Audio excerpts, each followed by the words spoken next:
How long does it take for your body to shut down testosterone when starting TRT? So should you start with a lower dose until your own production shuts down? As far as I'm aware, it shuts down pretty fucking quick. And I don't really think that is part of the equation of what a lot of the stuff goes on about. I mean, if you got shut down instantly, then obviously you're still going to have testosterone in your body that's going to be bound up. It's going to have a half-life. But I would say that the shutdown is going to be very quick in terms of shutting down that luteinizing hormone signal to the testes. How long the testes will continue to function and produce testosterone afterwards, who knows? I don't think it matters too much. The issue when someone is starting testosterone in terms of, I mean, should you lower your dose until your natural production shuts down? No, because what's going on is that when you're using something like, let's say assuming you're using testosterone enanthate or cypionate, like most of us are using if you're doing injectables, it takes a long time for those half-lives to bank in the body. So naturally, your levels are going to climb over about 4 to 6 weeks because you're stacking half-lives on top of each other. So you're injecting before the testosterone has completely been eliminated from the body. So your levels are going to rise and rise and rise and rise. So you're already kind of easing yourself into treatment.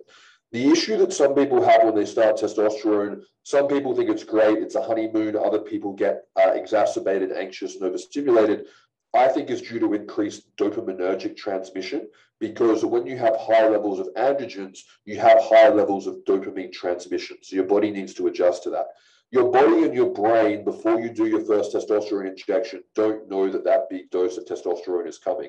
And if your body has adjusted and it has built itself and your neurology around having low testosterone levels, and then you start and initiate testosterone treatment, you're going to need to adjust to that. Similar to if you've never had a cup of coffee and you start drinking coffee every day, those effects are going to change over time as your body gets used to it and achieves this balance that we call homeostasis.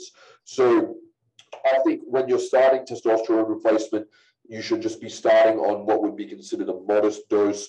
Some providers would start at 100, some providers would start at 150. Depending on your binding levels of proteins, they could even be starting a bit higher than that, depending on what's going on with the individual, and then just titrating accordingly. So getting your blood work checked early is important. I check it at 4 to 6 weeks. Other providers check it at 8 to 12 weeks, but adjusting your levels. But I don't really think that the